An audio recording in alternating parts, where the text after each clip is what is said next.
I am from beyond. Listen, and all you desire will be yours. Welcome to Spider-Dan and the Secret Doors. Prepare for Prattle.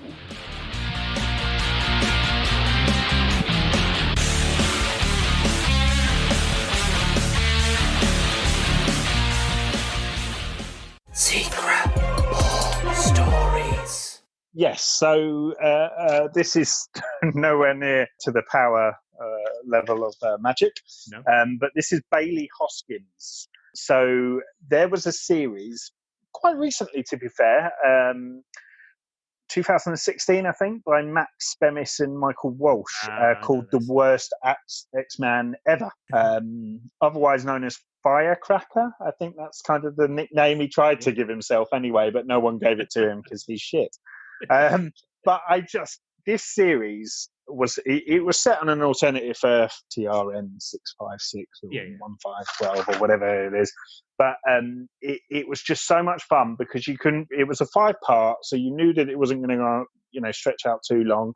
You knew that it was kind of set on an alternative reality, so it wasn't necessarily going to kind of interrupt with any of the other storylines. And it was it was a comic that made me laugh, and that doesn't happen much. Bailey's power is he is a living bomb, but not like I think is it Nitro in Civil War? That's right, Nitro. Yeah, so Nitro can obviously regenerate, so to speak, can't he? I think he can make kind the of explosion. bring him. He can have a body again to explode. Yeah, Bailey can't. So he is a living bomb, but can't regenerate. So he can literally use his power once, and it would be suicide. It would be his death, which is so dark, but so funny for someone who's as sick as me. And the series is great because Bailey reacts in exactly the same way me as a nerd and a reader would react if I was told I was a mutant and had X-Men abilities. So he's excited, he's a fan of the X-Men. He's really excited, and then he kind of learns his power. And it all kind of, dawns on him, and he has like a water boy role within the X-Men team. So he's like getting their water and stuff like that. Again, as with all of my choices, underrated X-Men, they are tragic. They are, the X-Men are tragic as a concept. These are the tragic people within a tragic concept. So they are really the most tragic people that you can imagine. And what happens eventually is I think Mystique blackmails him to assassinate Xavier, obviously using his powers. And there's this whole alternative kind of future where someone called Riches, who turns shit to gold, basically. In a nutshell, he's kind of taken over the world, and I think eventually Bailey kind of sacrifices himself and saves humanity ultimately, but as a result dies. It is spoilers, but at the same time, it's a 5-issue series about a kid who can only blow himself up once. So you kind of know what's going to happen eventually. But it's such a fun read, and the character is he's cute. He's cute because he's just an excited boy who's basically been burdened with this horrendous ability. So Bailey Hoskins is my quite out there fourth choice. Fair enough. I think that's a really good one. I've read the first issue, but I've not finished the series. But the first issue was very fun, so I need to go back and finish that. Yeah, finish it off. Even though I've just spoiled it for him. Max Bemis he's in a band, isn't he? Is Say Anything, I think. Oh, really? I still listen to NSYNC, so I don't know. Fair enough. Well, on that note, let's move over to another villain. Okay. So I've gone for Mojo. Not Mojo Jojo of the Powerpuff Girls, not to be confused with him, but he is basically an absurdist parody of every slimy TV executive ever. But he's also a despotic ruler of his own dimension as well. Named after himself, Mojoverse, of course. So he was introduced into the pages of Longshot. So this is not Longshot was not necessarily related to the X-Men at the time, but he was kind of brought in and kind of adopted by the X-Men after a while. And so a lot. Is he a mutant, Longshot, or? He's not. He's a genetically modified kind of creation. The Mojo and their race, the spineless ones, because they're basically worms, they created a race of slaves. These slaves were based on their nightmares they had because their universe received these transmissions, and it drove their whole race insane. Turned out it was television broadcasts from the main Marvel universe that drove them Brilliant. insane. And that's why the whole world is based on like TV and ratings. Like ratings equals, superpower and political power as well in Mojoverse, which is, I think, is great. And it's great satire every time Mojo turns up. It's absolute brilliant satire of the kind of television industry and all that sort of stuff. And Nascenti created the character, and it was based on the real life writing of people like Noam Chomsky and many of his contemporaries, because they were slime balls as well, in her estimation. Arthur Adams, who does the art, he was asked to make him look as disgusting and disturbing as possible. His design is basically he's this big fat yellow creature with big arms, and he has a kind of cybernetic scorpion type body, and he has these wires, these totally like plugged in, and the wires are holding his eyes open, almost like he has to constantly watch TV to know what's like Clockwork Orange style face, isn't it? Exactly. It was actually inspired by Clockwork Orange. In fact, it's quite funny because he basically loves these kind of gladiatorial type games. So it's like like Running Man. It's basically a bit like Running Man. Every adventure with him. But he has these other dimensional powers. He's very proficient in magic, but also has like a deadly cybernetic body as well. But he basically, again, obsessed with ratings, obsessed with getting. Being top of that board. What's the next big thing? Like, he created the X-Babies, which are basically just baby versions of the X-Men, because he thought that the cutesy aspect would get more ratings. Again, fantastic character. I love him so much. Once, this is pretty messed up, but when he was introduced into the kind of X-Men canon, he abducted Psylocke, which was Captain Britain's sister, who took up the role of Captain Britain for a while until she had her eyes pulled out by Slaymaster, who was a villain of Captain Britain. And Mojo captured her, replaced her with cybernetic eyes, and then when she joined the X-Men, he would broadcast their adventures from her eyes, so he could get the ratings up and promote the X-Men as the next big thing, which is, again, a work of genius. One of my favorite things was we were talking about Wonder Man on the last podcast for some reason. I think I remember we were talking about him. He once hired, he got Wonder Man to sign a contract with him for an acting role. And then when he got him on board and saw how bad an actor he was, he fired him straight away. Just genius. How have we not had Nathan Fillion Wonder Man scenes in the MCU yet? I think that's what we were talking about. I think that's what we were discussing last time. He was once deposed by a clone of himself who goes by Mojo 2, the sequel. Great. I love it. And he also once struggled for ratings against a show about chickens. So that was top of the billboard in Mojoverse. That was a very popular show. That was your game. I mean, at some point, surely we've got to have a Mojo kind of Netflix-esque story. Oh God, can you imagine? Or maybe like a Mojo kind of tries to kind of insert, diversity, but too much, in the wrong way. Shoehorns it in without any kind of knowledge of stuff, which some executives might be doing on certain things. I'd love to see like a Tales of the Crypt type thing where he introduces an episode, and then it's about maybe like a singular X-Man and their adventure, or like a dupe adventure or a maggot adventure, something like that. Well, he's like, I was going to say, Dupe kind of perfectly fits into that Mojo verse world. It's that ridiculous, absurd stories, colourful. Nothing's off charts. With a Mojo story, and I think the satire part of it's always very clever.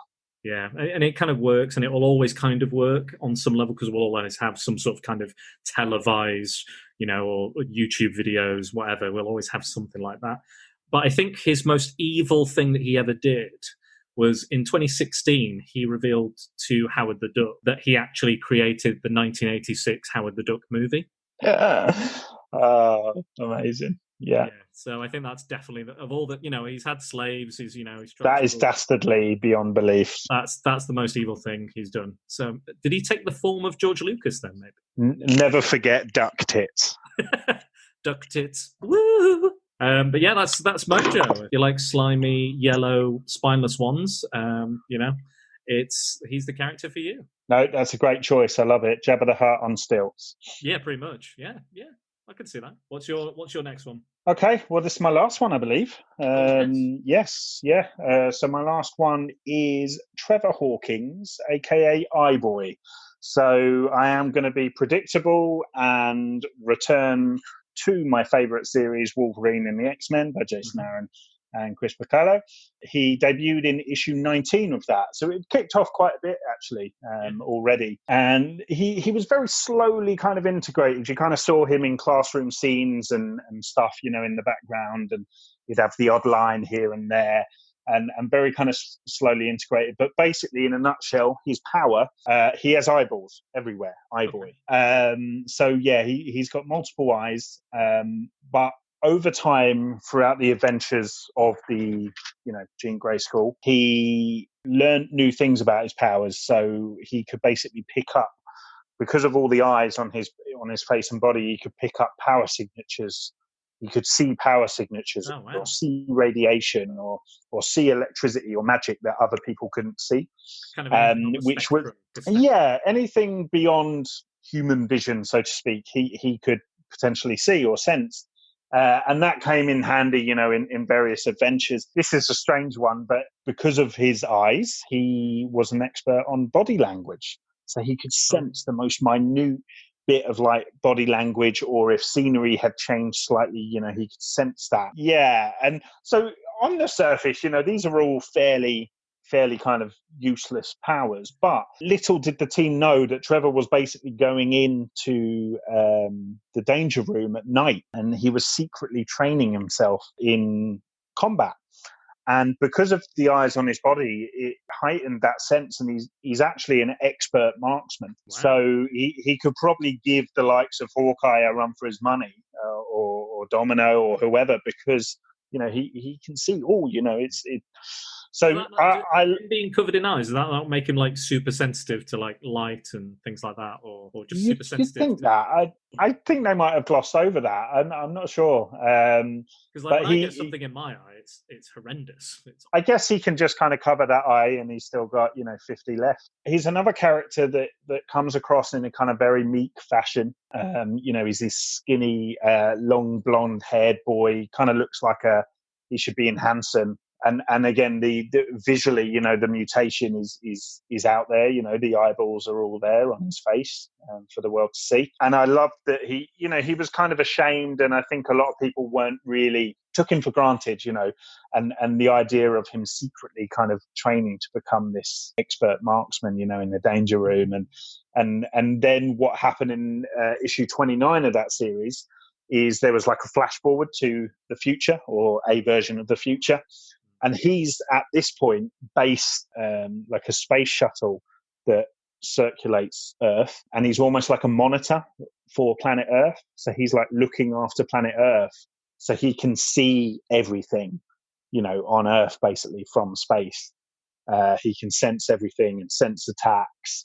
There is then a attack, and he kind of goes into space, gun touting. He's wearing this like all black suit, almost like a black gimp suit, and then all these glowing red eyes kind of appear on his body, and he's just, I love that in the future he's basically a badass, but we're kind of experiencing him as this kind of pathetic young boy that everyone basically takes the mick of out of. And again, it's a similar thing to a lot of my choices. It's that kind of Frankenstein-like character that is actually really sweet and good-hearted, and but kind of lethal, really, and is taken for granted. So, iBoy Trevor Hawkins is my choice, and I just think, again, art-wise, you can do so much with that. As he has this kind of long blonde hair, but you're thinking, what, make him a skinhead and put the eyes on his head, and there's so much you can do with that. Eyes in his hands, you could have a kind of Pan's Labyrinth thing. And so that was a lot of fun. And I love the way Chris Prattle kind of draws stories. I think he's one of my favorite artists. I think it's just full of character. And I think he's really good, like you said, at like he's very visually interesting when he gets a mutant that's very visually, expressive. Yeah. I like a lot of his Generation X stuff that he did when he gets like a really good visual interpretation of a character, of something that's visually interesting. That's when he's at his best, I think. And Wolverine and the X-Men is full of characters like that. You got Brew, who's like a spawn of one of the brood alien species, but he's actually become hyper intelligent. So again, it's that monster who's like Beast, actually super intelligent and well spoken, and and so there's a lot of fun characters like that in Wolverine and the X-Men, which is why I, as you can tell from the last hour or so, a massive fan. You are a big fan, and I think a lot of people will go out and read it after your choices. But yeah, please, there will be no regrets. And if anyone wants a refund, you can contact me. I won't give you the refund, but contact me because I will fight you because it's just that good. Just don't at us at all. But very good choice. I liked your 5. It's I think usually I try and bring the most obscure things to the table, or the most kind of the things people haven't heard of, because that's the point of the podcast, is to underrated media, underrated characters and stuff. But I think you've topped me today, absolutely topped me with all the obscure choices. I told you, when I said about this as an idea, I knew I had these guys in the bag, and these were just 5. I could have done 15. Yeah, I'm sure you could. I'm telling you. Wow. Right, give me your 5th. This is it. Number 1. Danny Moonstar. So Danny Moonstar was another New Mutants. New Mutants again. New Mutants. Now she's the leader of the New Mutants as well. She was born a Cheyenne Native American with the ability to pull your greatest fear from your mind and then present it to you in a realistic holographic illusion. And it's so horrific.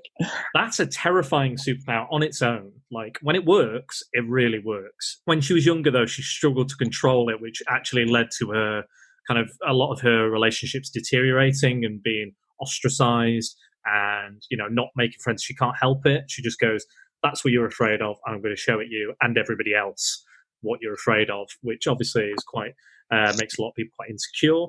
But when her powers, she was depowered during M-Day, but it didn't matter to Danny because she is an expert hunter, tracker, a weapons expert, from bows to hunting knives to guns. She has just this wealth of kind of tenacity and hard-headedness, this stubbornness. Like, she came to clash it with Xavier almost all the time. And that's why he made her the leader of the New Mutants, because he was like, right, well, if you think better, show me. You do it. Like, for example, Xavier said, you're going to wear the original X-Men uniforms, gold and blue. That's it. She went, nope, I'm going to wear all these accessories that highlight and honor my Native American heritage, and you can't stop me. I really like that about her. But yeah, during M-Day, she lost her powers, but again, didn't really phase her because she's that good at everything. Cyclops has even said that she is a tactician on his level at his age. When he was as young as Danny was, he was at the same kind of level of strategic prowess. We're talking a good level. And she's been in every team under the sun. She's been in the all-female Fearless Defenders. She's been in X-Force, New Mutants, you name it. And she's always had a huge role to play and has been an incredible presence on any of those teams. She's gone from having crazy cosmic abilities to, her original abilities to no abilities, but it's never phased her. It's never stopped her doing what was right and what is her kind of her passion to do. And she was basically the lead character in most of these New Mutant series. The most famous storyline, the Demon Bear saga, which is what the new film is based on. Yes, yeah. She played the lead role, and it was based on her backstory and on her, everything to do with her. She was the lead character in that story, and that is exactly why they picked it, because Danny is such a great character. It's a great story. It's a scary story. It's a disturbing story. And the Demon Bear killed her parents. Her powers have some sort of a kind of precognitive ability, so she can see what is going to happen, like some of her deepest fears, or fears of what will happen to her grandfather who got killed or her parents who got killed. She can see that. And she journeyed to one adventure. She journeyed to Asgard, and she met up with Hela, the goddess of death. And she basically indoctrinated her into the Valkyr, or the Valkyries. and gave her all the kind of abilities, so enhanced strength, speed, stamina, gave her all the weaponry and the armor, and even had a flying horse called I was going to Glide. say a horse. That's the first thing I'd want if I was made a Valkyrie. Exactly, you definitely want the horse. You had Forget about everything else. Pegasus, get over here. Yeah, come here, Pegasus.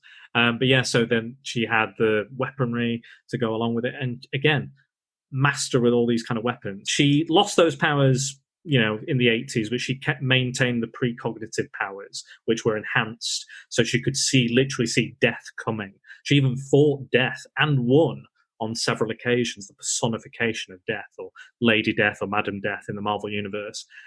She is a badass. She's probably the most badass female X-Man out there, X-woman out there. I love her in all the stuff. In anything I find her in, I'm like, yes, more of this.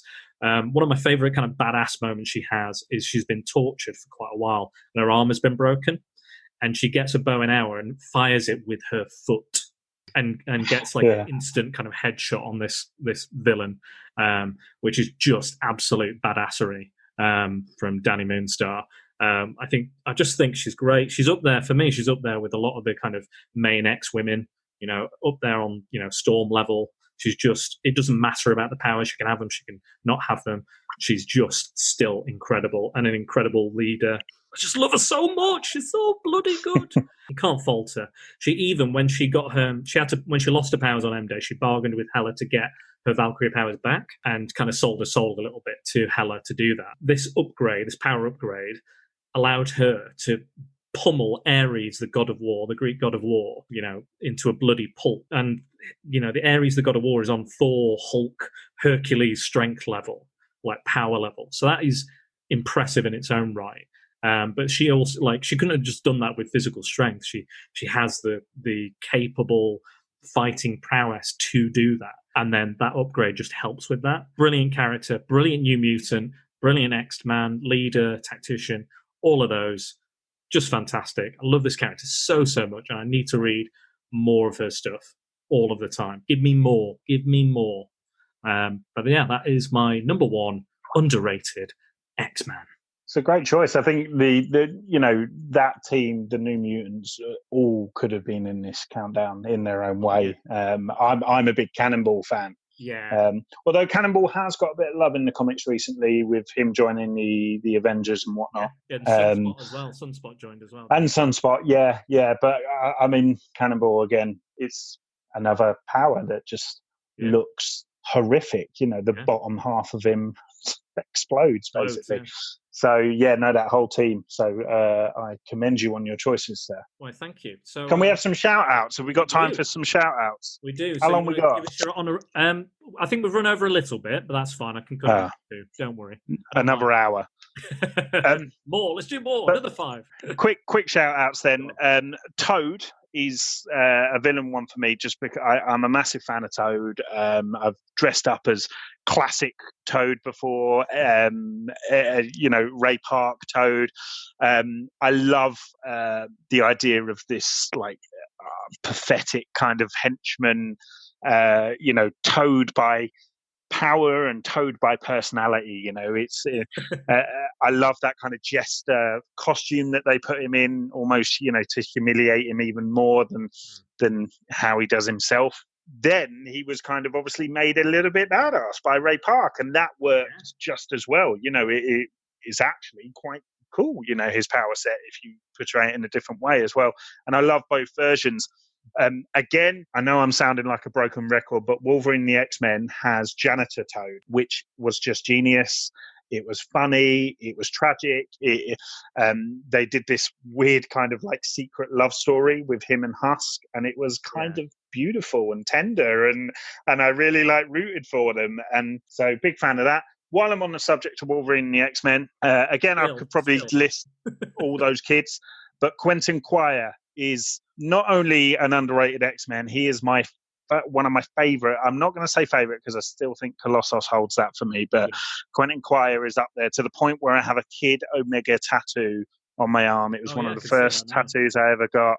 Yeah, I'm holding it up to you now on Zoom. He's got flames in the background to represent his Phoenix Force ability, that he can harness the Phoenix Force. He is a little shit. He started as a villain.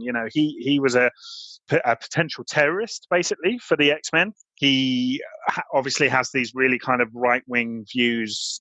Again, probably more the kind of Malcolm X side of thinking, Magneto camp, but he's reluctantly been forced into life as an X-Man, and slowly, very, very slowly, like to the point where 6-7 years, they've really drawn out this process of him kind of becoming heroic, and reluctantly doing the right thing. He's still a little shit, and he's a gobshite, and he's a punk, he's a little punk, basically, and they kind of do that in the way that he's drawn and things. But yeah, so love him as well.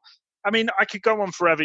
Thunderbird never came back. Yeah. So many X-Men were brought back from the dead, and yet Thunderbird, bless him, he was lost on that plane and never came back.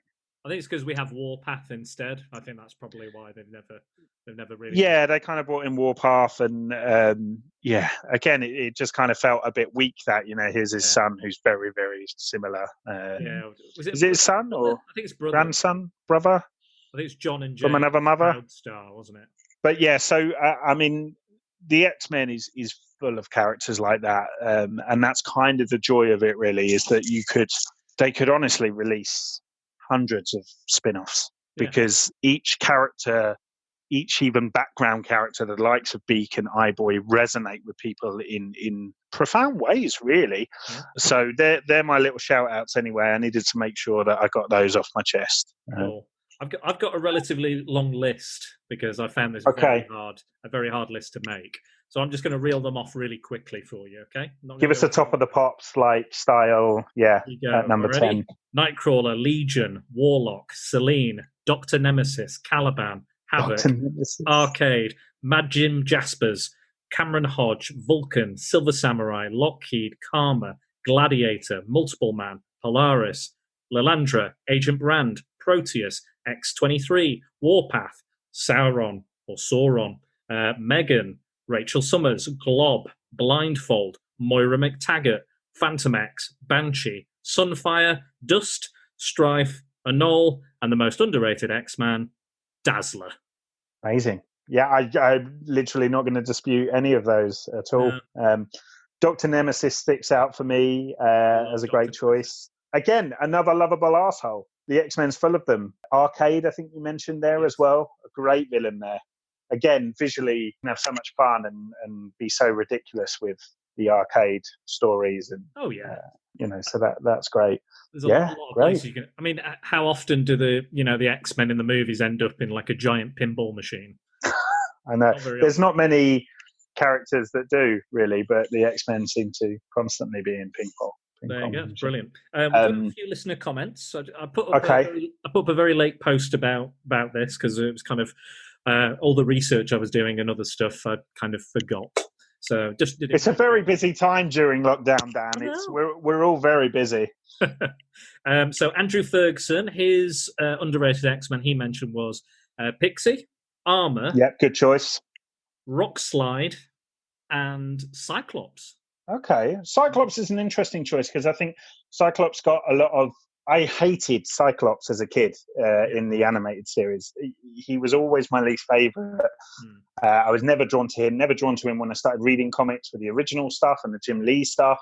And then it was that Uncanny X-Men series with Bendis that turned things around for me, where Cyclops finally kind of snaps. Yeah. And we get that assertive, Cyclops was right style. And I'm a massive fan now. So, yeah, I think that's an interesting choice. I think so, too. I think a lot of his stories, like Schism's a good one for Cyclops. And I think a little bit before, I think after kind of M Day, I thought he became a lot more interesting because he was forced to make some really difficult choices because they were an endangered species now, mutants after M Day. He was forced to make choices he never would have usually. They were desperate. They were desperate, and it was interesting to see exploring what people might do when they're desperate and how that might change people. Exactly, and I think he's a good character. I think a lot of people, again, in the movies, he was very mishandled, misused. He was basically just the other guy in the movies, like an obstacle for Wolverine, so he didn't get to shag Jean Grey. I'll be honest, controversial opinion, but I don't think Jean Grey and Wolverine, the romance, I don't think ever really worked for me. It was never one that I kind of got on board with for the most part. I kind of think it wouldn't. I think it's mainly lust on both sides, Yeah, to I be think so, quite honest. I think if That's you the ever way put I've them always read into it. I think if you ever put them together, it would have felt very wrong. Moving on, Michael Chandler. I'm sure you're a friend of Michael Chandler. Oh, that guy. He suggested Beast, another original X-Man, Mr. Sinister and Sauron as well. And then my flatmate Matthew Catterall has responded and suggested Titan. Now, he doesn't know comics, so he picked a name out of the blue and it was like, that's probably a character, isn't it? And I went, sadly, yes, he's actually a member of the Imperial Guard of the Shi'ar. I was going to say, he can grow to kind of massive heights. Because there was like 20 Imperial Guard or Shi'ar type characters. There's like 20 odd. Like yeah, well, based on the Legion of superheroes, and there's like 30 of them. So that does not surprise me. Wolverine, the X-Men, Kid, Gladiator. Just saying. Oh yeah, he's pretty cool as well. Actually, I was wondering if you could get one more mention. I've realised I've got a problem after this. I think maybe you need to branch out a bit more in your reading habits. If Jason ever listens to this, he knows he's got a fan there, which is good. I mean, he's got a few fans. But so that was Matt Catterall, who's also been a guest on the podcast. That's at MXCat on Twitter. Marcus from the Marco Guy on Twitter said, "I've always been a fan of Shadowcat, Kitty Pryde." She's kind of going through her swan song currently. I feel like. Really? Okay, that's interesting. Yeah.